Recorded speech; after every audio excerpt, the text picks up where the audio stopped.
Welcome to Dishing Up Nutrition's Ask a Nutritionist podcast, brought to you by Nutritional Weight and Wellness.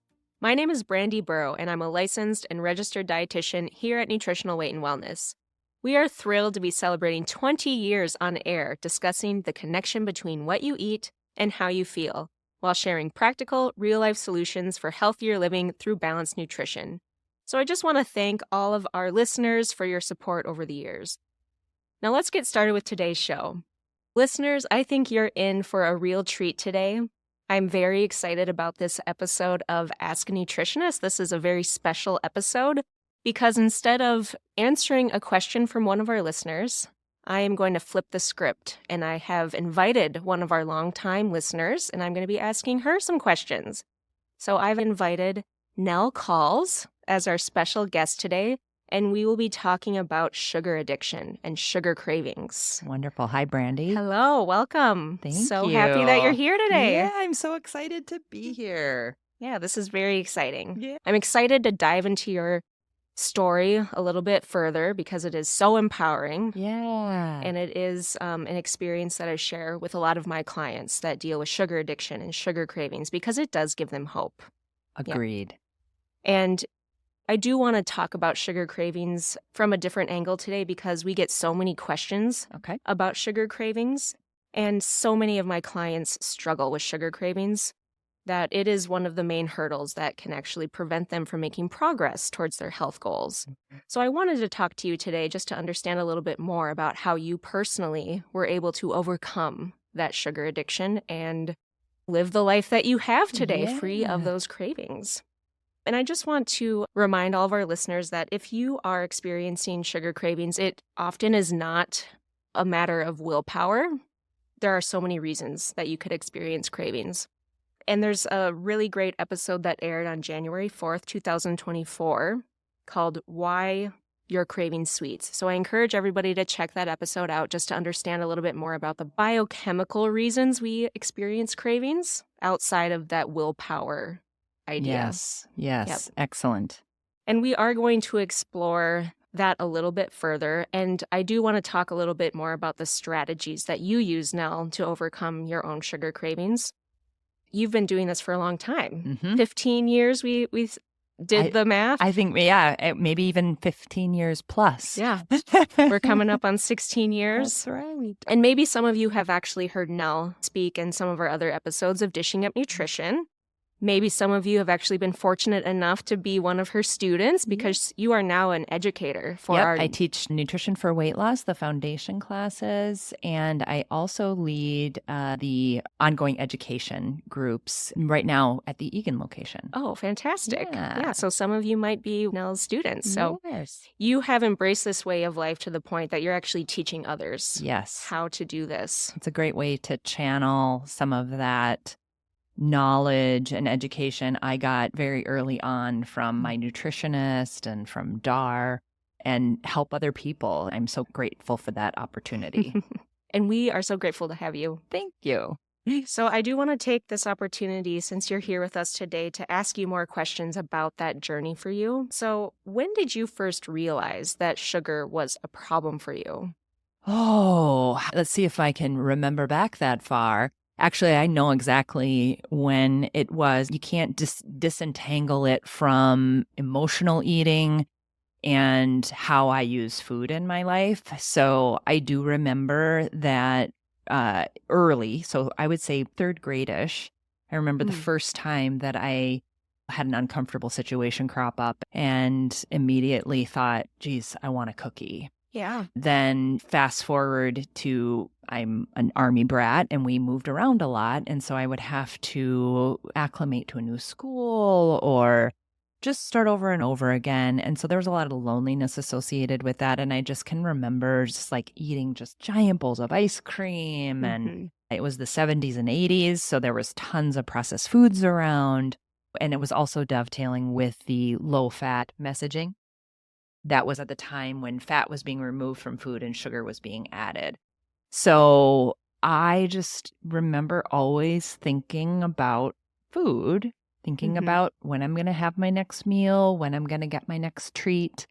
And then that just went on for years up until, honestly, I found Nutritional Weight and Wellness and never really making the connection between that out of control feeling around food and sugar cravings and carbohydrate cravings. That was right around 2008 when I was listening to this very podcast. It was the radio show at the time, but it was live, and hearing one of those first interviews and really making the connection that all of this dieting I had been doing that was not addressing the underlying cravings was always going to fail me. Right. And hearing that message crystal clear got me thinking in a new way. Yeah. So that message really resonated with you. A new take on why some of your dieting attempts weren't successful, and maybe thinking about some of your own eating patterns in a different way. Yeah, and the shame that's built around lack of willpower, because you think, I just can't control myself and I'm weak. And there's just a whole world of shame that gets wrapped around those. And then you hear a message like, it's not your fault. Your cravings are not your fault. There's a biochemical way of addressing those with real food. Those were incredibly powerful messages to me when I first started down the path. And for listeners who have not heard my story, the path was after probably, when did I first start my first real diet? It was probably in 8th grade, so 12, 13 years. And I think I found weight and wellness in my late 30s, so 30 plus years of continual yo-yo dieting and just going on and off programs and gaining more weight in the process. So tilting the scale almost at my heaviest at 300 pounds, really then feeling hopeless about it and not really understanding how to get myself out of that. I had, found weight and wellness, and over, I would say, a 2-year period, lost 90 pounds and have kept it off, I say, more or less, because it's not a perfect world, for the past, now we've done the math, 15 plus years. Yes. And really, really every day doing the things I need to do to keep my sugar cravings at bay. So it's a daily commitment. And this is your lifestyle now. This wasn't a temporary diet. There's no going back. Yep. Once you know this information, you may go off track occasionally, but there's really no truly going back to what you were doing before. I can't imagine going to a diet center ever again. It just is just not something I think about anymore, because I know this is the true way. And you balanced understand eating. yourself so much better. Exactly. And when I hear you talk about your first realization or recognition of how food was serving a purpose for you, and sugar was serving a purpose for you, of how it was this is comforting. And at such a young age, that's a reliable tool for you. Yes. And at that age, we hold on to those lessons, and it just becomes more and more ingrained. Yes. So it's no wonder that it took maybe 30 years to break the cycle. Exactly. And I think that's a pretty common experience for so many people. So many people struggle. And I see it in my support classes and the foundations classes. I look at the teaching and guiding those groups as just as important for me as it is for my students, because it does take a daily commitment to keep going. Because the reality is we are living in a world where their food and sugar and snacks are everywhere. I always tell my students the story of, you go to a bookstore to innocently buy a book and browse the shelves, and you're struck by the bakery counter at the coffee shop that's in the bookstore. And then you go to check your book out and you see, chocolate bars, and you can't get away from the sugar. You can't get away from foods that are not serving you. So what do you do instead? And it's that cravings prevention plan. Yeah. That kind of leads me into the next question I have for you. At what point in this experience did you start to feel like you were gaining some control over that decision-making process over your cravings? Like, did you Yeah. have a moment where you're like, wow, like, Yeah. I have this? Yeah. Yeah, it was pretty early on because when you work with a nutritionist, you get some of that personalized, like, here's the meal plan and here are the supplements you need. I needed that guidance, and I think most people need the guidance. There's a sea of possibilities, especially now. There's a sea of possibilities. Everyone's trying to sell you something. Mm-hmm. And I always felt like I need that guidance to understand not only to point me in the right direction food wise, but what are the things I need to do to support getting my cravings under control? And so a Mm-hmm. perfect example of that is the attention to gut health Oh, yeah. with bifidobacteria and the attention to just feeding your gut appropriately with things like glutamine. And I call it the magic three. I think this is Dar's magic three, Mm-hmm. which is a cocktail of bifido, glutamine, and crave control. Yep. And those three things can help you get what I call over the hump of any craving. So a lot of students come in and they crave their Diet Coke or their Diet Pop, sugar. There's a number of different things that you can Mm-hmm. crave, alcohol cravings. Yes. And so I think the missing piece for me was understanding it's not you craving those things, it's your gut, really. Your gut is craving those things and really setting you up for those food obsessions and those kind of uncontrollable desires to eat the things that are not serving you. So that guidance really helped get me beyond that, plus the food.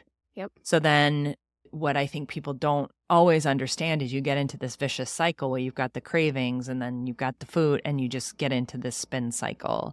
So if you can disrupt that with the Mm-hmm. appropriate food plan and the appropriate supplements to help you get through that, your cravings and your constant thinking about food really dies down. And so I do remember a very specific time when I went into the St. Paul location at the time, and I was talking to one of the nutritionists there as I was waiting for my appointment. And she's like, "How are you doing?" And I said, "I feel like I've been let out of jail."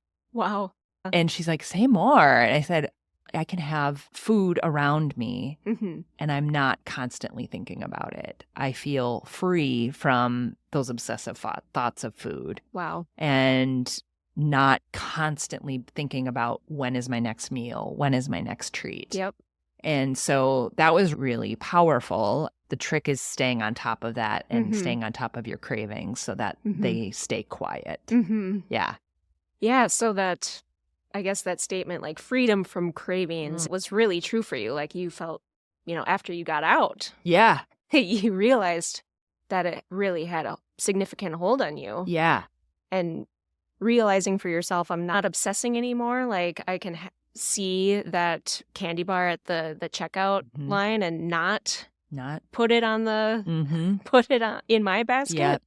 Yeah, that's really powerful. Yep. And that's that whole thing around the cravings prevention plan. Yep. So as long as I can always tell when things are out of whack or maybe my gut health isn't what it was when I'm in those situations and I'm like obsessing and I start seeing the things and I'm like, what if I just had that? And that's when I know, boy, something's off with my food. It could be I had a recent illness, people struggling with, I recently had COVID and suddenly cravings come racing back. And you have to be in this constant kind of checking in with yourself, real body awareness that I don't think a lot of people have. Yeah. And that's one of the things we do in my classes is check in with yourself. How are you feeling? It's just part of my self-care now. Yeah. So I guess as you started making changes, working with your nutritionist, implementing some of these supplements, I imagine that you did start to feel different and maybe that body awareness became something new to you. Like you're actually starting to experience changes in how you feel. What did change for you that you started to develop that skill of, oh, I'm feeling this way. My cravings are starting to get a little off track. Or, oh, I'm feeling this way, this is really starting to work. What sort of signs or signals did Body you signs. experience? Yeah, it's a great question. Immediately, I became very, very into my sleep because had been an insomniac up until the point when I started, so like late 30s when I started to address some of these food issues. So I had skin conditions, I had poor sleep, I had very bad allergies. And so it was not just the weight, it was a variety of conditions. And so then as I was addressing my sugar cravings and my eating and just getting that on track, I suddenly would very quickly make the connection between either drinking alcohol or having a high sugar day. Mhm. It was not perfect right away. So when I first started the plan, I would say I was eating the weight and wellness way maybe 50% of the time. I was still pretty skeptical. But even that was helping. But then I would start to make the connection that, boy, if I had a couple glasses of wine or if I went to happy hour and had a bunch of snacks, I wouldn't sleep that well. Mhm. And so over the years, you get used to getting really good sleep. And when you have a night of bumpy, rocky, poor sleep, and Yep. you can immediately make the connection to something you ate or drank the night before, that's Mhm. powerful. It helps to reinforce like, oh, this is why I'm doing this. Yep. It's because good restorative deep sleep is not something you think about when you're trying to tackle your weight Yep. or tackle other digestive issues. It just isn't. But Right. it's a single biggest driver of just feeling like a well human being. It becomes very reinforcing when you have a poor night's sleep because of something you Mhm. ate. Or a lot of times you have high sugar, you feel bloated and your joints start to ache. Mhm. I just remember that's how I felt all the time. Right. And so So- when I detoxed off of the Yeah. sugar, it was like, oh, that's sugar that's causing joint pain and all of that. So, in a lot of ways, the way you were feeling was your baseline. Maybe you didn't really recognize that anything was, quote, wrong. Exactly. But weight loss was like your primary goal. But once you started to work on your gut health, work on the meal plan, incorporate some of these healing supplements, like a lot of these other benefits started to appear. And then it's like, well, I really like that. Exactly. And that's motivating to stay on track. Exactly. I'm fond of telling people that before I started this plan, I was spending probably $150 a month on skin cream Oh, wow. and trying to put moisturizer into my face from the outside. And now if I miss a day of moisturizer, it doesn't matter because I'm eating healthy fats and my gut health is good and it shows on my skin. So there are all kinds of benefits that you don't know necessarily when you start out that you start to notice like, oh yeah. And then your pants are fitting better on top of it. Oh, yeah. Which is This great. too. So there's like a lot of other vital signs that you can Yes. check in with to know Yes. how you're doing. And I think, yeah, I would say that's a really useful tool or skill Yes. that you've acquired. Would you say that's helped you maintain Yes. this way of life? Yes, definitely. Definitely. Because everyone has those experiences where they go on a vacation and you do. Yeah. I just went to Mexico and drank a little more than I usually do, had a few more corn chips and tortillas than I usually do, more sugar. And inevitably, my weight popped up and I wasn't sleeping well. And I more or less made the conscious choice that's going to be the way it is. I'm deciding to have a little more freedom in what I do. But the important thing is that just that next meal or that next day, you just go right back to, hey, I'm going to have my eggs for breakfast and my sweet potatoes and my spinach with all cooked in butter. And it gets you right back on track. I think that's the mistake that we make is you get a case of I screwed that up, so I'm just going to go, I'm a failure. Yeah, that all or nothing mentality works Exactly. against you in a lot of ways. Yeah, because you can really minimize those like little bursts of sugar when you go off track and you eat more sugar. You can minimize those by just that next meal or that next snack is your opportunity to curb that sugar craving. Yeah.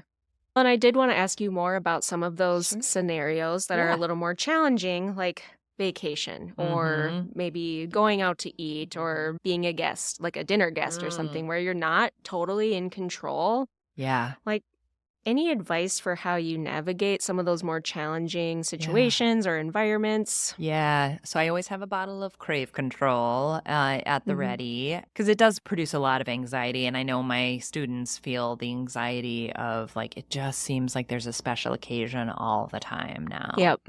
It used to be, the holidays, white knuckling it through the holidays, but people find any holiday the opportunity to bring sugary snacks. I'll use 4th of July. We always go to this big picnic and there's always a ton of pie and I love Hmm. pie. And so I always just make sure a couple weeks before I start with because you don't have to be on Crave Control all the time. I just make sure that I've got that good foundation Mhm. because Crave Control really helps with your brain chemicals around Yep. cravings. So I make sure that is in the mix before I'm heading into a challenging season.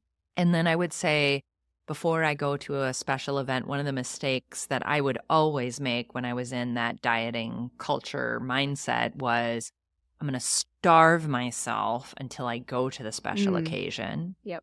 And then that will give me license and freedom to eat whatever I want. And then that would typically send me down a very bad rabbit hole. Yep. Yep. So now what I do is I eat my normal meal. So if we, for example, have a dinner out, I will have my normal breakfast, my normal snacks, and my normal nice meals. And that Yep. keeps me from, as soon as you get to the restaurant, they say, Mhm. would you like bread? And you say, absolutely. It prevents that from happening because as Yep. soon as you eat the bread, then suddenly you're not so keen on the salad as your appetizer. You're more keen on That's something right. else. And then that sets you up to have a big old dessert versus maybe sharing something small. So those are some of the strategies that I use for restaurants, but also just special occasions. I am not the kind of person that's going to say, I can't have this and this, so it shouldn't be anywhere near me. Mhm. I use my cravings prevention plan just to make sure that I have a little bit of something nice that's maybe a dessert-ish type thing, but that Mhm. is using the Weight and Wellness cookbook, for example. Right. So when the endless sugary snacks come out, I have something that I feel good about eating. Bringing deviled eggs. I make a great bacon deviled egg that I Everyone bring loves as that. the appetizer, and that sets you up to feel satiated going into the meal. And so there are all of these kinds of ways that you can set yourself up for success. It doesn't mean you're going to be perfect. But again, you minimize waking up and feeling, oh my gosh, I'm not Mhm. sleeping. My joints are aching and I feel super bloated Yep. and I've failed. I was gonna say, I'm sure it's hard to avoid a feeling of shame or Mhm. guilt or, gosh, I Mhm. should have. Shoulda, woulda, coulda. Yep. So it sounds like planning ahead Mhm. is really critical for you and being prepared. Mhm. And you said earlier when you're like on vacation or maybe indulge a little bit, like you said, have a little more flexibility or freedom in your choices that Mhm. like the very next meal, you just get back on track with a That's right. balanced meal. Yep. So what are you talking about when you say like I get back on track with the next meal? So what's a good example of like getting Yeah. back on track meal? Yeah. So if I had a fun day, fun in quotes, where maybe it was a little looser and things didn't go as planned, I always make sure I start out with a satiating breakfast. So that could Good. be a couple of eggs, a couple of turkey sausages, and a good half cup to a cup serving of sweet potatoes and some spinach. And so what that does is those bright colors and the good fibers feed my gut bugs. You've got the fat to make you Yep. feel satiated. Yep. And then you have that protein. So on vacation, that may be kind of challenging to get. I always make sure I have some protein Yep. because protein is like the ultimate cravings prevention Yep. plan. Is making sure you have enough to make muscle, but also your gut loves protein, and protein is how you make those neurotransmitters that help Exactly. you feel good Yep. and not bad about what you just did. Exactly. So having the protein part has to be that non-negotiable Okay. when I'm trying to get back on track. gas stations, say what you will, they are offering more and more healthy options. So you can get a couple of boiled eggs, some string cheese, some nuts. There's all kinds of ways you can get that protein Yep. in so that you don't kind of, I call it careen off track and into the arms of a bowl of cereal Yep. or a big, huge gas station muffin. There's all Yep. kinds of ways. Yeah, no, that's an excellent tip, especially for people traveling. Go to a grocery store, go to a gas station. Like, there's going to be a good option for you, and if you can gravitate towards protein, like, Yes. love that. Yes. And you consider protein as a non-negotiable. Like, Yes. needs to be on my plate. I know that makes a difference for me. Are there any other boundaries or deals that you have with yourself that you've learned over the years where that's a trigger food, I absolutely avoid that, or that's an environment I know I don't do well in? Yeah. So can you speak to that? Yes. So trigger foods, I have a list as long as my arm. I would say they're trigger foods when my cravings prevention plan is not working because I'm either on vacation or have had a stressful time or illness. If you get a cold or flu, sometimes that can make you more susceptible to going back into your old habits. Just any kind of that standard, I call it cash wrap food. So M&Ms or any kind of candy, those types of foods, when those start to look appealing to me, I know something is off. I would say pizza and beer is one of those things that I just can't have it around. I just can't have meals around it. That doesn't mean I do a lot of substitutions. You can have pizza-like food and feed that need, but it's more of a pizza or the crust is something that is not going to cause me to have cravings. And I would say the other thing is I really have to watch alcohol. So alcohol really does, whether it's wine, in my case, it's beer, margaritas, those sugary drinks really do kick off a craving cycle that can get out of control very quickly. Alcohol does a number of things. So it's hard on your gut, but it's also your liver is processing it. So it's not helping you maintain your fat loss. And it just is a triple, quadruple whammy in terms of your cravings. So, I have to be super intentional about when I decide, is this something that I want to have?